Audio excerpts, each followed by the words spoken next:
Well, hey everyone, and welcome to the Crossway podcast. My name is Josh, and I am here with Chandler Jackson, our student worship pastor. Just like always. Just like always. So today we wanted to expand upon the message from Sunday a little bit, and maybe in a kind of different, a little bit of a different way. But we have, as a church, have been going through a sermon series called Beneath the Surface, where we have been sort of looking at emotions and what that looks like from a spiritual perspective, and how we navigate our emotions and facilitate our emotions and things like that.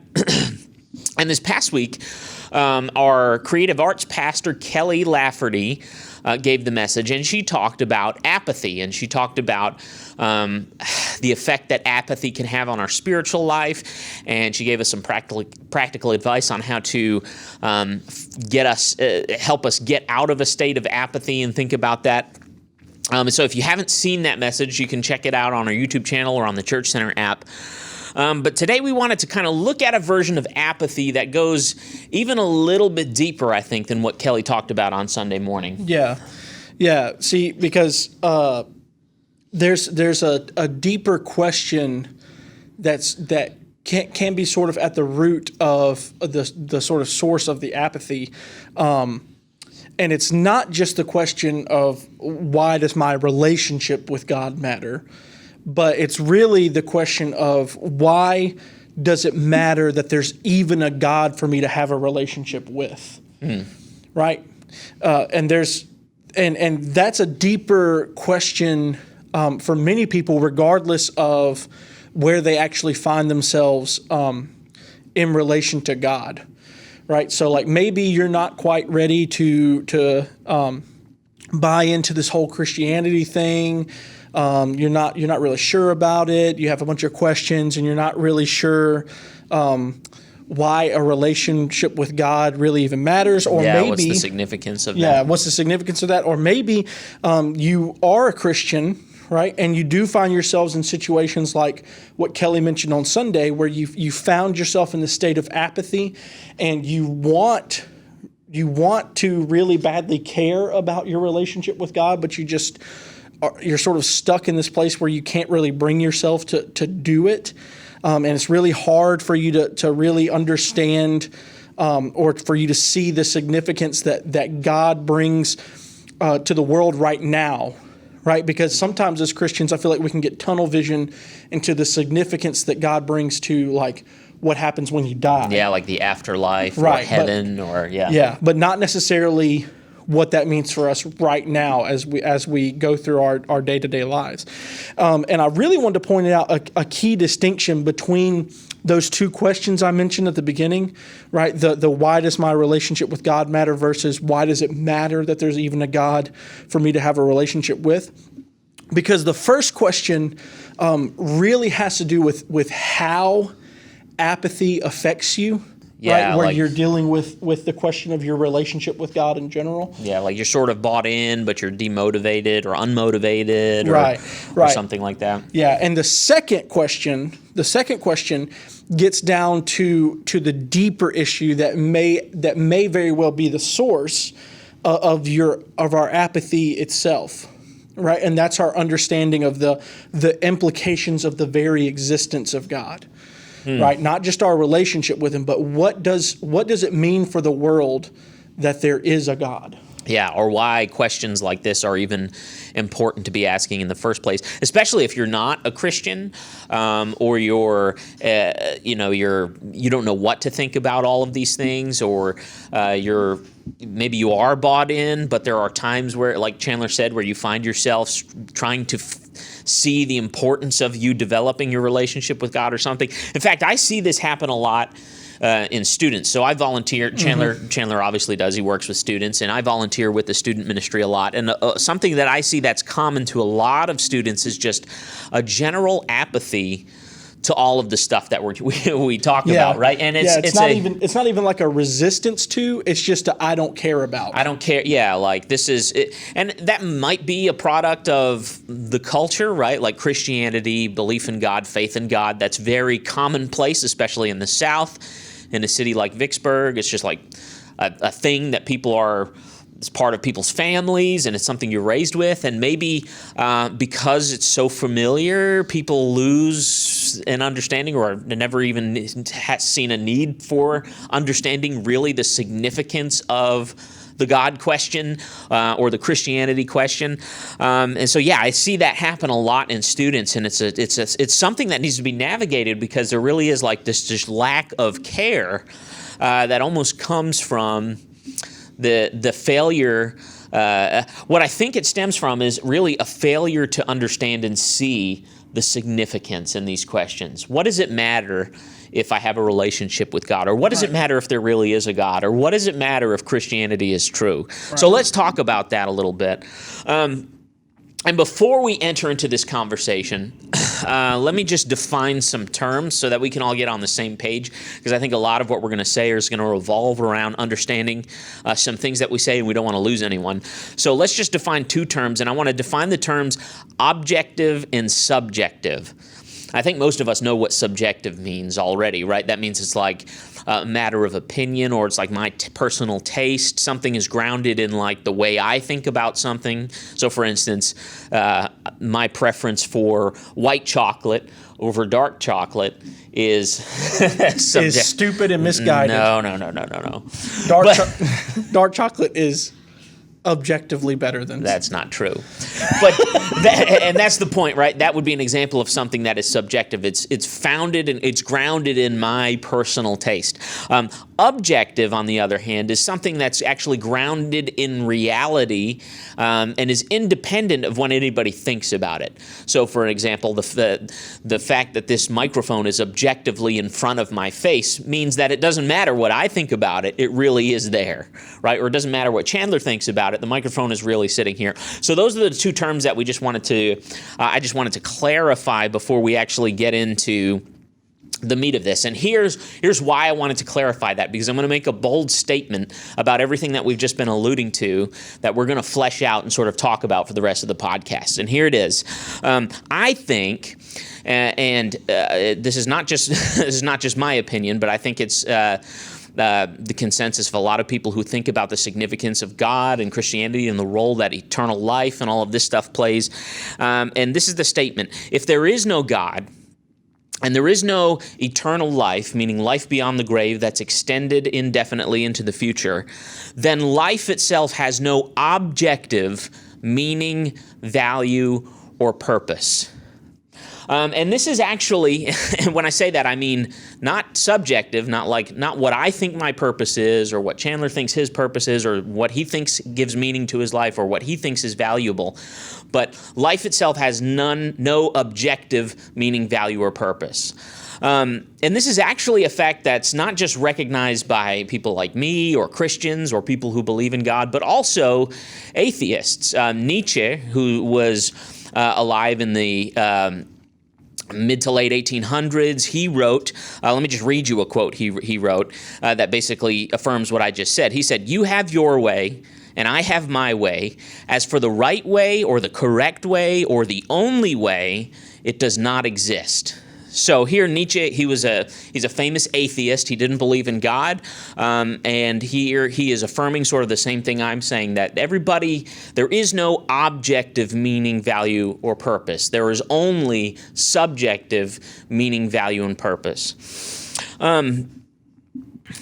And let me just define those terms for you, because we're going to talk about this and see why that's a significant statement. But before we do, let me just define each of those things: meaning, value, and purpose. So meaning has to do with why something matters, right, or its importance. So for me, if I do something in the world, if I say that it's meaningful or that it has significance, what I'm saying is that what I did is really important.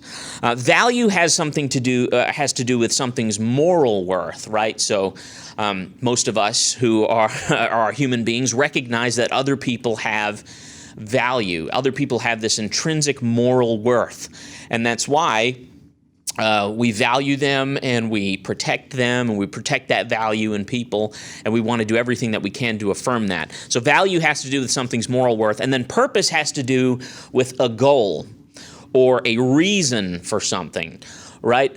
So For instance, last week on the podcast, we talked about a washing machine. Washing machine has a purpose. It's been designed and created for something in particular. And so there's an objective purpose for a washing machine, which is to wash clothes, right? And so that's what we mean by those three things. Meaning has to do with importance, value has to do with moral worth or significance, and purpose has to do with a goal or a reason why something exists or was created. And so let's take some time and really flesh out those three things, meaning, value, and purpose, in context of Josh's previous statement, right? His statement about if God does not exist and there's no eternal life, then life itself has no objective meaning, value, purpose. Okay, so let's break that down. So we're going to start with meaning, right? Remember, meaning is something, why something matters, why it's important. And so without eternal life, your life has no objective significance and makes no difference to the world's ultimate outcome, right? Or without God, there's no big picture in which man's life can be seen to matter. And so those two things sound like are very bleak statements, but it's true, right? As human beings, we spend like a whole ton of time striving to be like better as humanity, right? Like we want to be better. We want to progress towards a goal as a society, and we want to we just want the quality of life and the meaning of life to be better than it was yesterday, right? And without God or eternal life, it's all ultimately a wash in the end, right? Like it doesn't really matter what we achieved or what we deemed as better or what goals we reached as people, because as far as everything goes, it all just ends in death. No matter what we did, no matter what thing we decided was meaningful and we worked and progressed towards, it all just ends in death. In fact, all ends up the same regardless. Right, yeah, it all washes out the same. In fact, like this is what science tells us, right? Like science tells us that everything in the universe is heading towards a cold, dark death. And it's on a constant path towards that. Like eventually everything in the universe is going to end in death. Destruction, yeah. Yeah, and so we can try to make up some sort of significance without God or without eternal life, but then the meaning is no longer objective, right? Remember our definitions of objective and subjective. We can try to make up something, but at that point we're just pretending.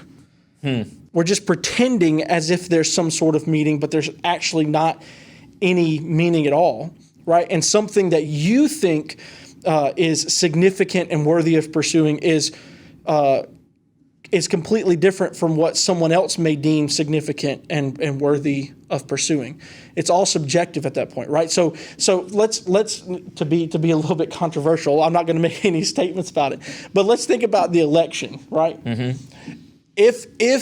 If you think that it's better to have voted for Donald Trump, right, and that's what you think we as a country should have done, or if you think that it's better that we should have voted for Joe Biden and his camp and their policies, ultimately, without God or eternal life, it really doesn't matter what happened in this election cycle. It doesn't matter if society moves more towards progressivism or more towards conservatism. It doesn't matter at all. Yeah. It all just washes out at the end. It doesn't matter about any of those things. Yeah, what you're really saying is that the significance and the importance of the decisions that we make is really the wind is taken out of our sails if we remove God and an eternal life from the picture, because ultimately, no matter what it is that we decided to do, if we thought it was significant and really made a difference or really changed the world in some capacity, in reality, if we take God and eternal life out of the picture, it didn't. And this is really directly related, I think, to the next thing we can talk about, which is value, which has to do with moral worth and moral significance. Again, if you take God out of the picture, moral values are not objective. right? But they're just sort of behaviors and ideas that are ingrained into us by evolution and social conditioning, right? Without God, the fact that a human being has intrinsic moral value is really just arbitrary, right? Like it's just something we decide, or it's just something that we picked. It's really, maybe it's just because we happen to be human beings, right? Or maybe we think we have a more complex nervous system than the rest of creatures, and so we just say, yeah, that's why we have value or something like that. Yeah. But in reality, there is no real moral value or duty if we take God out of the picture. We're just sort of left with this evolutionary byproduct or social conditioning, right? It's really just people or society's opinions. Without there being some sort of ultimate good or some sort of derivative where we get this value from, our only frame of reference is personal taste, right? It would be no difference than my love of white chocolate and Chandler's love of dark chocolate, right? We have no other reference outside of our own personal taste. And this isn't just something that Christians think. This isn't something that people who believe in God think. This is something that atheists, I think themselves. There's a philosopher named Michael Roos. He is a philosopher at Florida State University. He's an atheist, and I want to read to you a quote about his assessment about morality, because this is a very mainstream view in atheistic philosophy. So let me just read to you what he says. Michael Roos says, "Morality is a biological adaptation no less than our hands and feet and teeth. Considered as a rationally justifiable set of claims about an objective something, ethics is illusory. I appreciate that when somebody says, 'Love thy neighbor as thyself,' they think they are referring above and beyond themselves. Nevertheless, such reference is truly without foundation. Morality is just an aid to survival and reproduction, and any deeper meaning is illusory." And so I think what he says is exactly right. If we take God and we take eternal life out of the picture, morality, moral values, moral duties are really reduced to exactly what Michael Roos says. It's just an evolutionary adaptation with no real foundation in morality. And any sort of real significance that we think we're giving to it is really just our own subjectivity. And one society might think something else, and Chandler might think something, and I might think something. And so, yeah, we're sort of left and lost on objective moral value. But there's something else, I think, to add, too, because even if we could somehow, without God, say that we have sort of this objective moral value and this objective duty, right? Without eternal life, there's no ultimate moral accountability, right? So exactly as you were just saying, if life just ends at the grave and there is no God and there is no eternal life, but there are these objective moral values and duties we have, it doesn't really matter whether or not you ascribe to them, right? Because there's ultimately no accountability. A Mother Teresa ends up exactly the same and in the same repercussions as a Hitler or a Stalin, right? Without God, there is no ultimate justice. There is no moral accountability.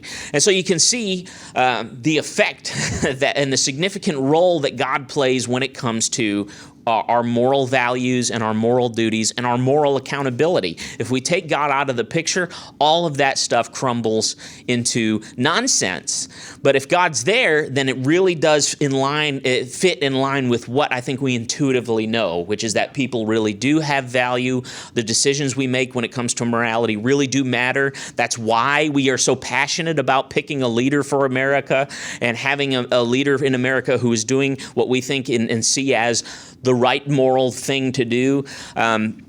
So again, God plays a significant role when it comes to our moral values and our duties. Yeah, and so the last of the three was purpose, right? And so purpose, again, is a goal or a reason for something, and again, putting it in the context of what Josh said earlier, without eternal life, the only end is extinction in death, right? We've already established that a little bit in the previous two. Right. The only end is extinction and death. That's the only end of everything. It's inevitable, yeah. Yeah. And then without God, there's no objective purpose for which you came into this world. So now we're getting like personal with it.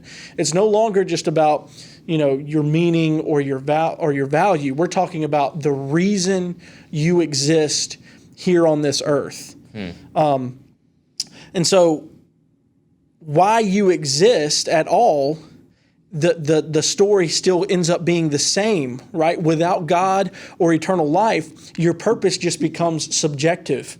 It's just whatever you happen to fancy at the time, right? So you can, again, pretend that you have some sort of purpose and just sort of make up one. Like maybe you decide for yourself that my purpose in life is to be a good husband or a good wife or a good father or a good mother. Or maybe you decide my purpose in life is to cure cancer, right? And that's your life's pursuit and that's your purpose. And you believe that there's this noble call behind your life for this purpose. But the reality is it's all subjective without God or eternal life.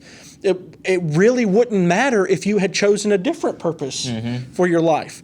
If you had never decided to cure cancer and decided to go towards a different purpose in your life, it all washes out in the end. It all ends in the same conclusion. Yeah, and honestly, I think this is a big one, I think, because one of the biggest factors, I think, for people who find themselves struggling with depression or lots of anxiety or struggle mentally with things about their life is really a huge lack of a sense of purpose. And this is a heavy consequence of something like removing God out of the picture of reality. Because exactly what you said, you're exactly right. If we take away a purpose giver, we are left without a true purpose. Right. Only ones that we can conjure up for ourselves. Right. And so to clarify that idea a little bit, because it make it hazy in some people's mind when they think about this, they may think, well,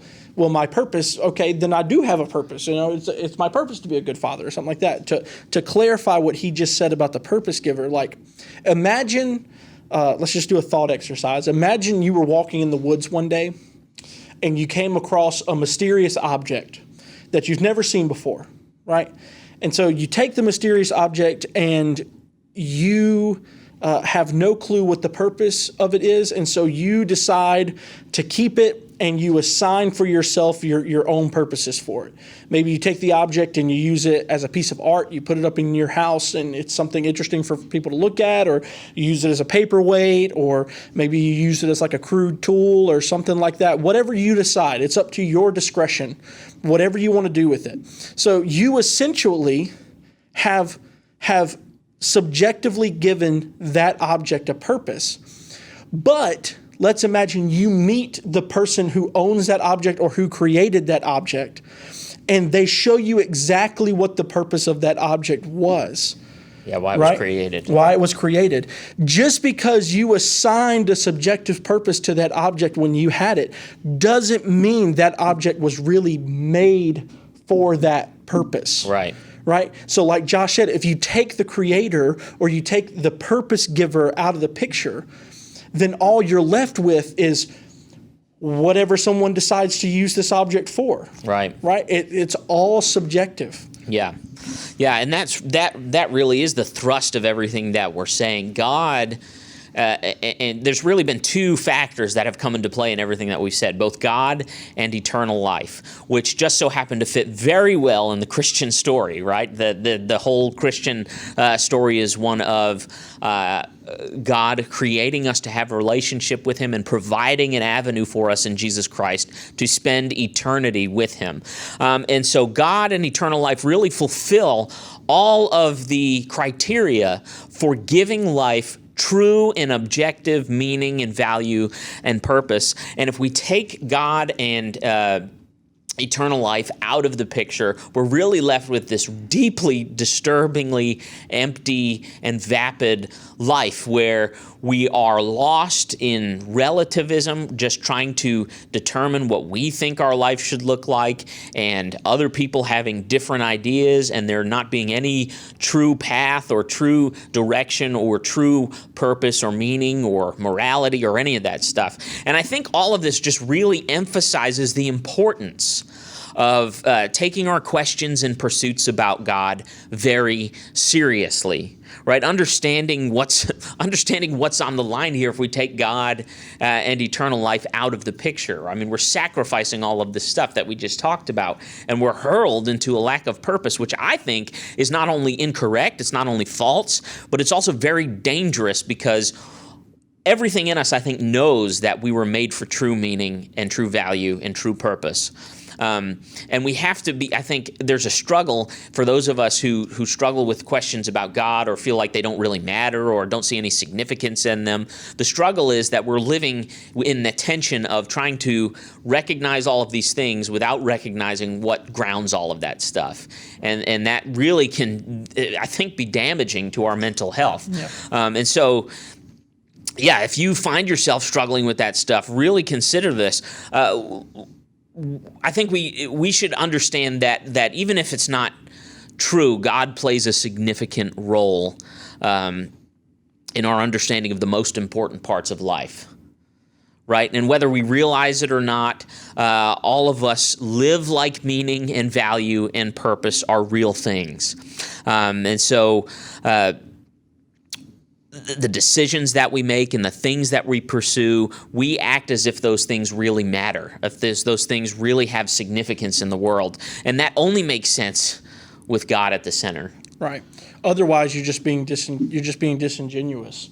Yeah, you're just being inconsistent, or you're trying to deal with the significant despair and repercussions that comes about if you really want to reject that. Right. Right. I think that's exactly what Nietzsche did in the quote. Like that. I don't know if any of you know the story, like Nietzsche and his struggle, but he basically grew up a Christian, became skeptical, became a hardcore atheist, and then spent most of the rest of his life trying to figure out how to have meaning and significance and value without God. And he was one of the most honest atheists, I think, that have ever lived, because he would blatantly admit that if we give up God and we kill God, or we proclaim the death of God, then we are proclaiming the death of all of these things that are significant. And he spent a big majority of his life trying to determine how he could live a significant and meaningful life without God. Eventually, he went insane and died. Now, at least he was consistent. Yeah. But he was consistent. So all of this to say, if you're feeling apathetic about the question of God, or maybe you're on the fence, asking yourself why any of this even really matters or why it's significant for you to even think about, the answer is because life literally crumbles into absurdity without him. Right? And now that's not any sort of proof that there really is such a person as God or that Christianity is true, but it should be the motivation that we need, I think, to shake us of our apathy towards questions like this and really get us thinking about these things and taking these questions seriously, because there's a lot at stake. There's a lot on the line. Yeah. Yeah. Okay, so that's I feel like it was sort of sounded a little depressing, but the non-depressing version of this is that we are convinced and are fully advocating that God really does exist and that you really do have meaning, value, and purpose. And so, yeah, don't misunderstand what we're saying. We're just emphasizing the importance of that question. Yeah. Yeah. So, if you want to follow up on some of this, maybe in the future, let us know in the comments. We can talk about these things in more detail, especially maybe morality or anything like that. If you want to listen to some past podcasts that we've recorded, you can check those out on the Church Center app or on Facebook, on YouTube, Apple Podcasts, Spotify, any of the streaming platforms. Thanks, guys, so much for listening, and we'll see you next time.